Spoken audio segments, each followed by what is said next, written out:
Toxic masculinity. That's all we've been hearing from the world recently in regards to masculinity. But what is the church saying? How is the church treating masculinity? This is a question that needs to be answered, and the church has woefully answered this. The church is supposed to be a place where men feel welcome to come to, but a lot of times they don't, because at some point we have taken the church and we have feminized it. And because of that, men have suffered and they have nowhere to turn, but they are tired of it and they're coming back to Christ. So now is the time that the church needs to take hold of that desire and work through it, because when you capture the man, you capture the family. Today's guest is Sean McManus. He is the owner of McManus Strength and Nutrition. Not only does he help you with your physical health, but he helps you with your mental and your emotional health as well through a spiritual discipleship. You are going to take away so many good nuggets that maybe you can take to your church and you can start implementing them so that men feel welcome and men can start taking their families to church, and we can start healing this country through this masculinity. Welcome to Honest Christian Conversations. I'm your host, Anna Merton. If this is your first time listening to the podcast, thank you for spending your time with me today. For all returning listeners, I'm glad you're back. After the episode, please leave a review for the podcast if you haven't already done so.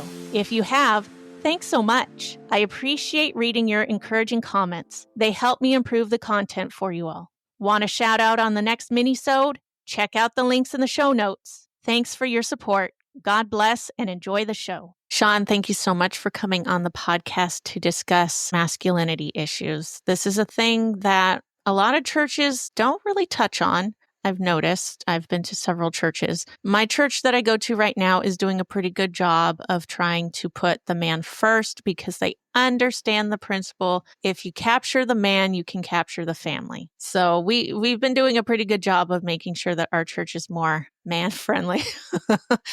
But the church in general isn't doing that great of a job to address issues that men have or to make their church service more man-friendly, I guess. And your whole ministry, your McManus Strength and Nutrition, is for men. And I couldn't not have you on during my summer tribute to masculinity. So I am thrilled that you were willing to come on, and we're going to tackle some issues that men have. But before we do that, give us an overview of how you came to Christ. Anna, thank you so much for having me. I'm looking forward to our discussion today. You really hit the nail on the head. A lot of the stuff that I put out and a lot of stuff that I preach is, church for the most part really does not do a good job of this.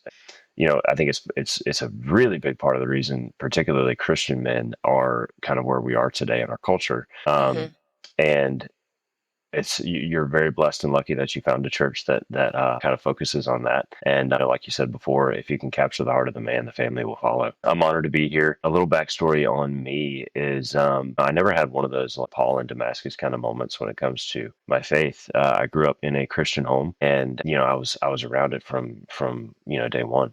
And so that was just a really big blessing to witness my mom and dad live out their faith on a day-to-day basis. And I really credit a lot of my faith to them. I had that really strong example of faith from my father growing up. And, I had that really strong example of a godly woman in my mom. So I was just extremely blessed in that moment. But as far as just making my decision to follow Christ, I've followed him from a very young age. And, we always have that kind of ups and downs in our faith. And there's obviously times in my life where I feel like I was really focused in on him and on my purpose and on serving him. And then there's been times in my life where not that I stepped away from him, but that maybe my priorities were in a not aligned where they should be. I can always kind of see when my thoughts or my mental health or, life is really not aligned. I can usually tell. It's like, okay, I have put something else first that should not be first. And I need to get back to putting Christ on the throne where he belongs. That is very good wisdom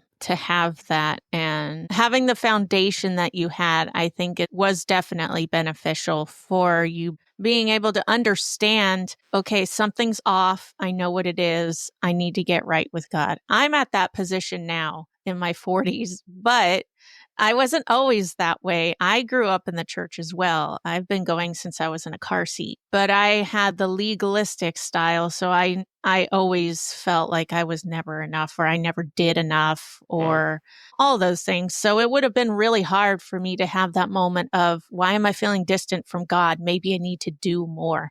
That's Mm, just where I went was maybe I need to do more instead of taking a step back and saying, you know what? Are my priorities right? Am I giving too much to work or am I giving too much to my kids? Am I giving too much to my hobbies that I'm forgetting that God needs to come first and I need to plug in with him first? We get so focused, especially as parents and even just people who are married, we give so much to the other person that we forget we are going to run dry and we need our source. And I'm right there most of the time. I've got 5 kids and I'm married. So I've got a lot that I'm going through and I have learned to be in tune to when I'm feeling off or feeling extra agitated or emotional about something and I have no idea why. I take a step back and I say, okay, something's off. I need to go to God and I need to figure out what this is. And it is a very wise man who can humble himself enough to do that and say, you know what, something's off. What do I need to fix to be right and have everything in balance again? And I think for you, especially because you deal with health and nutrition, I think balance is important for your field of work. So therefore, it's going to be important for every aspect of your life. And you're going to be very in tune with that because with nutrition, you have to have a good balance. So I think that's another reason why you're extra good at it. yeah, that's 100% true. And if we talk about the balance when it comes to health and nutrition or fitness and nutrition, I make a lot of my clients laugh sometimes because I am not your average fitness and nutrition coach. I'm not the guy that's going to tell you to never eat anything good for the rest of your life. Obviously, All we the men love are going, woo! yeah, exactly, exactly. Obviously, we love our cake, we love our cookies, we love our ice cream. But Doritos is a thorn in my Mm. side, so that's a big thing for me. Yeah. Pizza for me. Oh man, yeah. So believe it or not, we actually do pizza once a week. Oh, As a nice. Yeah, family, we we have a kind of do pizza night. too. I'm supposedly lactose intolerant, but I won't give up pizza. I tried. I tried to do pizza without dairy on it. It's not pizza. Sounds So gross. Not gonna lie. I was like, no, I'm just going to deal with the side effects. I can't That's give right. up pizza. Some things are just worth dealing with consequences. Yes, But yes. we talk about balance, and these things are they're good. And we talk about food that's not good for you. Obviously, we probably all know whether you're in shape or not. You probably have a pretty good idea of the foods that aren't good for you. The main issue is those are our primary source of nutrition. So Mm, when you're eating things that are not good for you all the time, that's when it becomes a problem. You mhm. can be in very good shape, you can be very healthy, and occasionally enjoy some chips or a cookie Yeah, or a bowl Twix of ice bar. cream with your family. Yeah, it's Yeah. okay. It's all about that balance and just moderation, which we talk about a lot in faith in general. Moderation is the key to a lot of things. Yeah. Yeah, I like that principle and it's definitely it overlaps between our physical and our mental health. We have to have moderation on certain things. If you're doing something a certain way for a long time and it's not yielding healthy results, perhaps you should try something different. The man who's constantly overworking himself, his kids are missing seeing him at home, his wife saying, "Hey, I miss you. We don't talk anymore." At some point you have to get to a point where you hear what they're saying and you do something about it because something is out of balance, out of whack, unhealthy. And God's giving you that grace that you're hearing it from a loving source rather than, hey, you're fired. Yes, you've been working overtime, but we're downsizing. Sorry. I mean, Yep. nobody wants that at all, especially the man who's been working overtime and sacrificing his family for it. Yes, 100%. And you better hear those warnings and heed those warnings before it's too late. We give so much to our jobs or to our businesses, whatever you're doing, whether you're an entrepreneur or an employee. At the end of the day, at the end of your life, your job, it doesn't matter whether you gave them Mhm. everything you had or you didn't. If your family sacrificed at that, then you missed the mark. Yeah. Yeah, absolutely. My dad was a hard worker and as a child I really felt like I missed opportunities with him. It's so crazy to talk to him now because he remembers things that I don't remember him being there for. Like thinking to myself, he was there. How do I not remember he was there? And as I grew up to be a teenager, we just kind of drifted apart and we didn't connect again until I was going through my second marriage. But yeah, it's just the father is instrumental in the home in so many ways than just financial. Their presence is important. And that's why God created him first and made him the head of everything, including everything on the earth. And there's a reason for that. He holds everything together. It doesn't mean that you aren't going to have situations where maybe your children fall away from Christ and they do that for the rest of their lives. It's not meaning that the family will be perfect, but there is a reason that he created a male and female and he created marriage, and that union is important, and to have a family. If it wasn't that important, he wouldn't have specified the importance of it throughout the Bible. He wouldn't have used marriage as an example of him and the church. So yeah, more churches need to step up and help put this into perspective for men, especially. I've noticed that a lot of the songs that we sing at church have a little bit of a frilly feeling to it. And even I don't like singing some of them because it's like, he's not my husband. He's not my boyfriend. Why does this sound so gooey? And I don't blame the men for not wanting to sing that because I'm a woman and I don't want to sing that. Why don't we tailor our songs for men?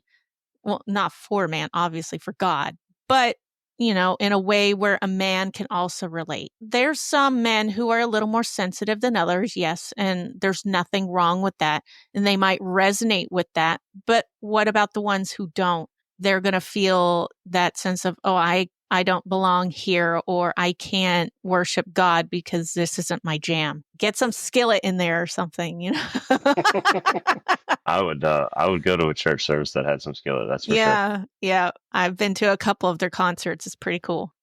Yeah, but I mean it's so true because we even to the point of what tone are you singing the song in? I'm not definitely not going to sit here and act like I'm extremely musically talented, but I have a deep voice and I cannot Yeah. keep up with sweet little Betty that is singing very high keys. I just can't Yes. do it. So Yes. between Yeah. that and like you say, the songs that are, you don't know if you could sing them to God or if you could sing them to your wife. It's Yeah. a very it's a very odd line there that we follow. But yeah, I'm in Yeah. agreement with you there. I'm glad that you brought up about the tone of the person singing, because I've been mulling it over in my head for several months now whenever I go to church. We have a lot of females who will sing, but we also have some men who lead the singing. And I know this is probably going to get me canceled by a lot of people, especially women, but I'm starting to feel like maybe women shouldn't be the lead singers during worship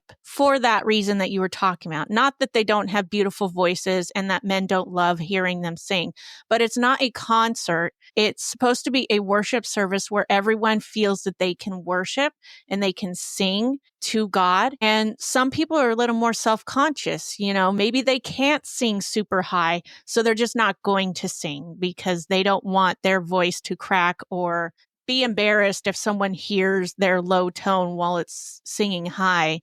And it's no offense to women because most of us don't have deep voices. I have more on the alto style voice, so mine is lower. I can handle a little more of the lower stuff. I can't do so much of the high either. So I kind of get what you're saying. But there's some men who can do it and some that can't. So I mean, it's a fine balance, but maybe some churches just need to figure that out. What is their crowd actually consisting of? I don't know. Throw the tomatoes at me if you want, everybody. These are just things that I'm thinking of. But it is something that I've thought about for a while, that the men in the church are maybe being silenced, but not because anyone's actually silencing them, although there are some churches who are doing that. But I think it's a, what's the term? Inadvertently silencing the men or making the men distance themselves. And then we wonder why they're not at church. But if you take a look at what's going on with the church, perhaps that's the reason why. I don't think most churches aren't actually purposefully pushing men away. I don't think Hmm. that's the end game or the end goal by any Yeah. means. I just think that it's like some of the things that we've talked about. A lot of the times, it's more geared towards females or the feminine, Hmm. and I think part of that. There's a gentleman that I look up to, and he puts out a lot of content and things like that. But he put it in a way. He was talking about, I believe it was World War II, when the majority of the male population went off to war, and churches kind of had to tailor their service to women and children. And then, once men got back, they'd seen a lot of stuff, had a lot of mental issues going on through fighting through war. They came back to the church, and the church, had become more frilly, had become more tailored to women and children. And they were just like, I don't belong here. This isn't the place for me. Mm. I just fought on the battlefield and watched my buddies die and had lots of stuff going on. And I don't think we've ever come back from that. I think there's a bit of a tide turning now. There's a lot more Hmm. talk about masculinity in culture in general, which is good in a positive way. Some of it's positive, some of it's not. Yeah. But there's a little more focus on it in Christian culture as well, which I think is a good thing. Yeah. But I think just let's just try to tailor some things more in the direction of masculinity. Let's have some songs that are a little bit of a deeper tone. Let's have some songs that don't quite sound like you're singing to your girlfriend or your boyfriend. And it doesn't have to be all of it. We don't have to completely flip the script and go into the ditch on the other side of the road by any means. But Yeah. we definitely need to mix in some of that. Yeah, and that's an interesting piece of history that I never knew about. That's probably why they tailored the services they did, and that makes a lot of sense. I mean, unfortunately, it seems like a lot of the women are the ones who are tending church. They're taking the children because either the man doesn't feel he belongs for the reasons you were mentioning, or just because they don't feel like going. And one day the children are going to look at that and they're going to say, well, if dad doesn't have to go, why do I have to go? My son said that a few times because his father and I are no longer together, but his stepdad and I take everyone to church. And there was a period of time several years ago where my son would say things like, oh, can I stay longer at my dad's house on Sunday? And it's like, no, we go to church. You'll be coming home before church. And he's like, well, I could go to church with my dad. And I'm thinking, your dad doesn't always go to church. So no, you go to church with us. It's consistent. That's the agreement we came up with. And, he's 13 now. He sees his dad in the way that he lives out whatever Christianity he says he has. And then he sees how we live things. And that's an aspect that's difficult as well when you have blended families or just, separate families, Mhm. because your children are going to be pulled in one way or another. And unfortunately, they don't usually get pulled in the God-centered way. It's easier to get pulled in the other way, especially if it's the father who's not living that lifestyle. There's just something powerful about a man who's following after God that everyone wants to be around that. They want to know what's going on. And I think it's because of all the surrendering of pride and of everything that you have to do in order to do that. You have to be submissive to someone who is higher than you. And men in general don't like to do that. That's why they won't go to a church where there's quote unquote a woman pastor, which is another subject I won't get into. But we probably agree on the same thing with that. But, they're not going to go to a church where a woman's telling them what to do because men just don't like to be told what to do, especially by women. So for them to have that submissive attitude to someone they can't see who is higher than them, that is attractive to women to figure out why. Why is he so willing to do that? What is it about that?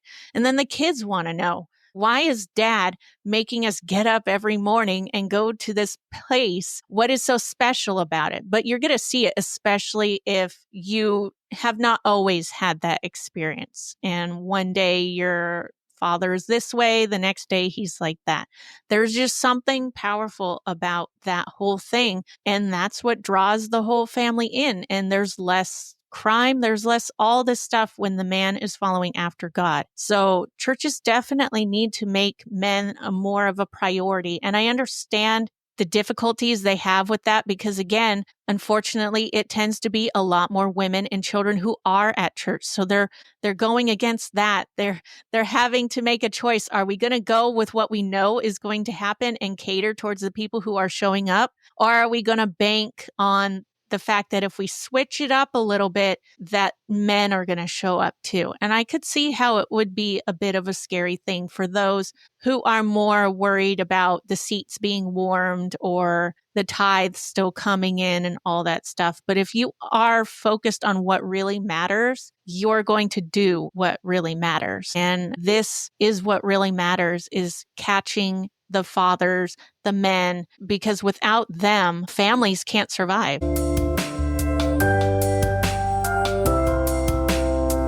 Hey friends, are you looking for a community where you can grow deeper in your faith?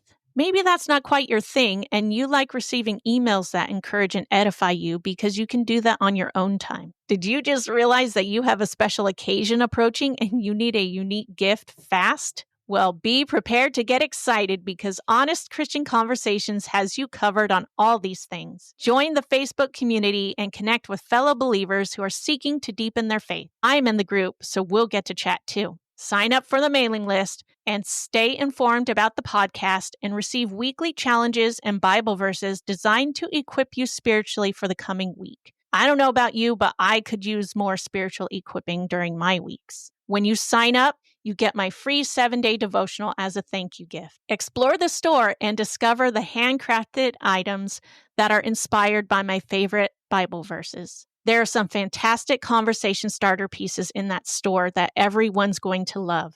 They're not just about the podcast, but they are most importantly about Christ. Now that you have stopped jumping for joy, join the community, the mailing list, and check out the store. I appreciate your support.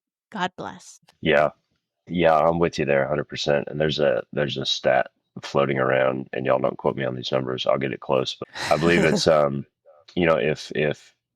if the woman or the mom in the household goes to church, I think there's a 30% chance that the rest of the family goes to church and follows Christ. Mm-hmm. If the man is the one that goes and follows Christ and takes his family to church, there's a 90-something% chance that the family follows. Mm-hmm. So guys, dads, men, your influence matters. And you touched on something else, Anna, that I kind of wanted to, we've been talking about catering more to men in church. And I think a big way that most churches miss the mark is their men's ministry. Mm-hmm. If they even have one. Some churches don't even have one, but a lot of them do have one, or what they call one. And maybe it's a once a month pancake breakfast, maybe it's a Bible study or something like that. What I'm trying to get at is oftentimes churches make quote unquote men's ministries, but they make them look like women's ministries. And men and women are very different in how they connect. Mm-hmm. Women do really well connecting with each other, sitting in a circle talking. And I can assure you that I do not in any way, shape, or form want to do that. My husband's the same. He would die if he was in one of those. Yeah. Like, no thanks. Yeah, there's just not, I'll hear something it's like, oh, we're having a men's group. And I'm like, what is that? Well, we sit in a circle and talk about our feelings. And I'm like, no, thank you. I don't want anything to do with that. But, that's just one of the things. God made men and women different. And the difference there is women enjoy getting in a group and talking about their feelings because God made them that way. Men bond over physical activity and work or some type of mission or something like that where they can go out and get their hands dirty, take some action, do some physical things. And then that night, I guarantee you that they're sitting around the fire, telling stories, laughing, having a good time, maybe getting into some of those deep issues that they need to, but they're absolutely not going to do it by going to sit in an air-conditioned building in a circle and talking about their feelings. It's just not the way that operates. Yeah. No, I completely understand that. There's a difference between how men and women are, and some churches haven't figured out how to make that work for them. And it could just be because of their dynamics. I mean, if there's more women than men there, then they don't know what to do. And older generations might not be willing to go to a group in general, and the younger ones are probably not going to go to a men's group with men who are older because they either think they know everything and these old people are all kooks, or the old people don't want to hear them because they're loud. There's just there's so many different factors, but churches have to do better on trying to work with what they've got and figure out how they can make it work. Maybe make it a bi-monthly thing. And one of them is a talking session and the other one is a full-on masculinity fest of bowling or something that could cater to that. And then you can start figuring out what it is that they enjoy doing. Maybe your church is full of men who enjoy talking and going over a book. Well, you figured it out, so keep doing that. But then maybe there's another church where they do that sort of scenario and they're more hands-on. Do that for them. You don't have to do what everyone else is doing and think it's going to work for you. You have to take those steps to figure it out. How are you going to help work with your congregation? As a pastor, you are there to help disciple. It's not your job to disciple every single person. You can delegate that, but you got to find the right people to help you delegate and to help you work that out, because this world is suffering because men are being told by the world that their opinions don't matter, that toxic masculinity and the man needs to shut up about abortion. He can't talk about that. It's not his body. All these things where the world is trying to shut men up. The church should not be doing that too. We should be lifting them up, not higher than God, but we should be lifting them up as the heads of their household, as the husband to the wife, as just a man who's been made in the image of God, and help them see their purpose that God has for them instead of tearing them down. And unfortunately, it feels like some churches are either tearing them down or just ignoring them completely because that's not their demographic right now. Yeah. Yeah, I'm with you 100%. And it's a lot of the times, one of the examples here is we we joke about on Father's Day. A lot of churches have a typical some kind of little note to fathers, and a lot of the times it's men, you need to do better. Like that's the phrase, you need to do better. And then when it Yeah. comes to Mother's Day, it's these sweet angels that we can't live without. And it's not that I Yeah, I don't know think exactly mothers what you mean. are sweet angels, No, but I get let's throw a it. I little get love it. the There's other way a sometimes.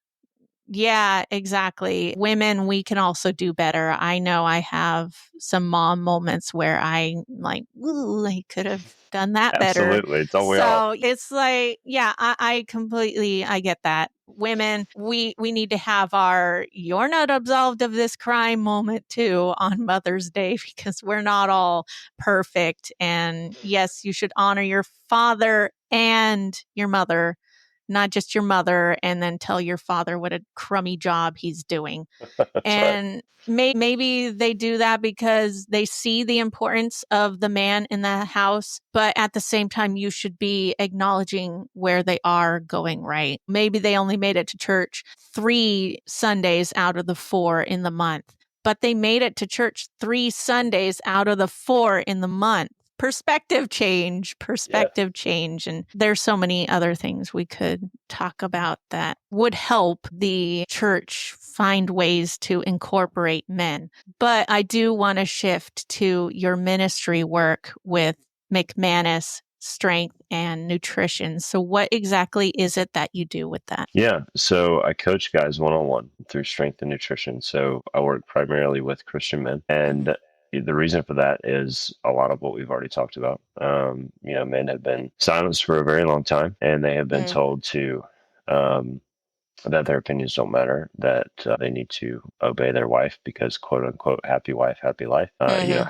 How many times have we heard that phrase? Yeah. So because that's been pounded into their heads for so long, what that leads to is them thinking that their opinions don't matter, and them thinking that as long as their wife is happy, or their mom is, or mom's happy, or whatever, that life is good and life is okay. So they're not as important. So that leads to a lot of mental issues, but a lot of depression in a sense, because he feels like he's just going to work for a paycheck, and a lot of lack of self-confidence issues, because God created us as men to crave respect. Mm-hmm. And living in a way that puts your wife on a pedestal in turn leads to lack of respect. So I say all that to say that what I'm doing through my company, McManus Strength and Nutrition, is my idea is to make men strong again. So we start with that in a physical aspect. We start building habits and routines to take care of the body that God has given you, to build some self-confidence, to build some strength physically, but also strength mentally,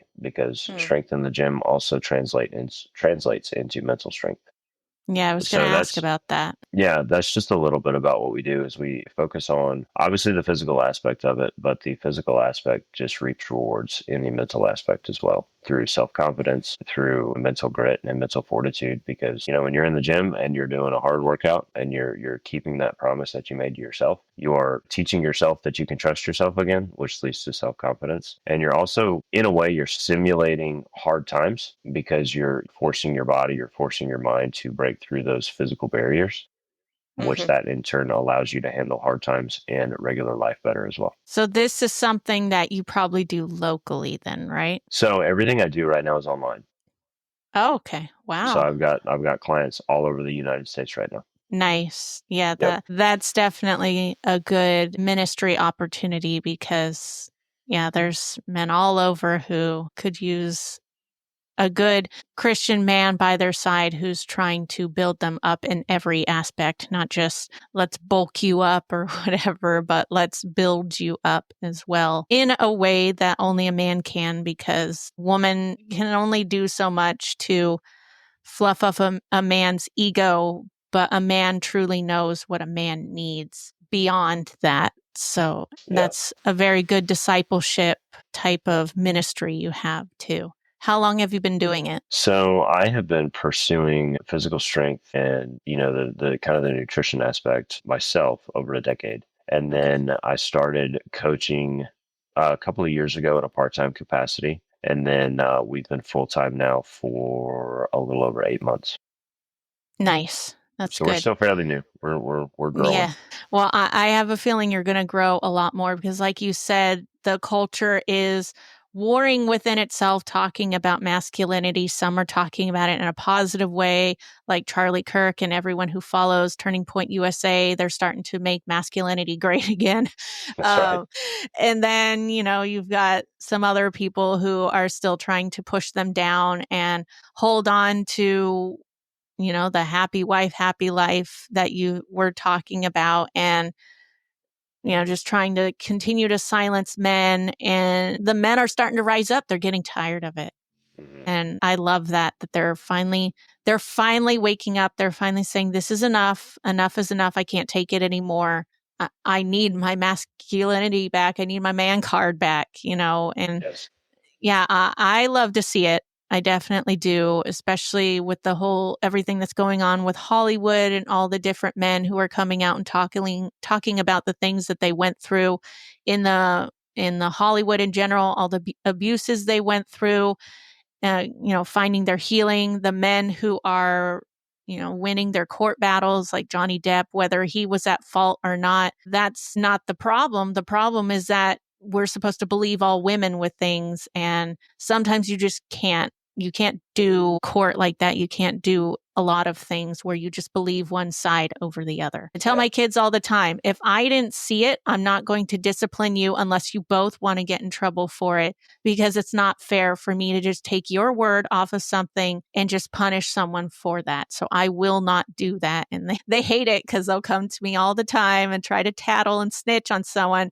And I just go, snitches get stitches. You already know the rules. I love They it. hate it so much, but that's how their father and I, that's how we do it, because it isn't fair to just always assume that one person is always wrong because of the color of their skin, because of, their gender. No, we have to be better than that. And especially as a church, we have to be better than that. We cannot follow suit with how the world is treating men. We have to be the ones that they turn to when they're feeling that their world is crumbling. They have to know that they can come to the church because they're going to help lift them up and they're going to get them back on their feet somehow.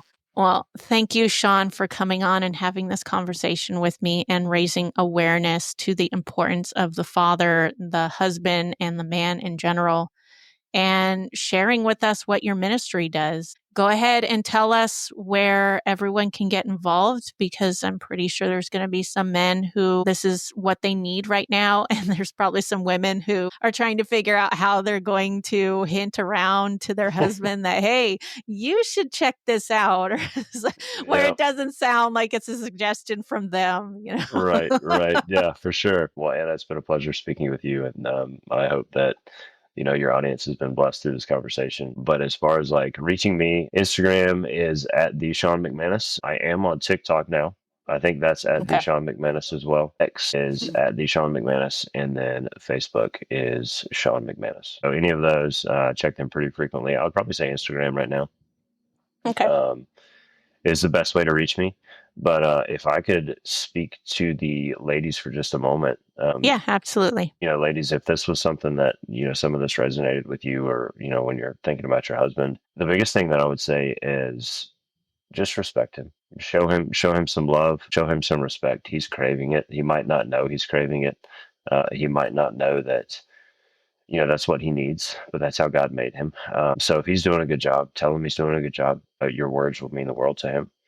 And then, the other piece of that is, we hit on happy life, or happy wife, happy life quite a bit. And I don't want you guys to get the misunderstanding. I absolutely love to make my wife happy, but I don't live for it. That's the difference. There are things that, as the leader of my house, as the leader of my home, that God has called me to do that may not make my wife happy, and take my orders from him and from him alone. So that's kind of a little bit of clarity on that. Yes, that's definitely good clarity, because that saying's been going around everywhere. That's a great distinction of what it should be as opposed to what we've been taught. So thank you, Sean, for bringing that up. Absolutely. Thank you for coming on the show. I've enjoyed this conversation. Of course, I have too. It was a good time, and I appreciate you, letting me on to share some of my story with your audience. Friends, did you enjoy the episode? I'm so glad to hear it. Leave a 5-star review on Apple Podcast, Spotify, or my website, honestchristianconversations.com.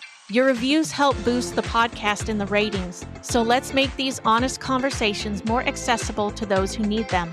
Be sure to follow the show so you never miss another episode. And while you're doing that, why not share the podcast with someone? If you want a shout out on the podcast, or to join the community and mailing list, and to check out the Honest Christian Conversation store, the links for all these are in the show notes. Once again, thank you for spending time with me today. I look forward to our next conversation.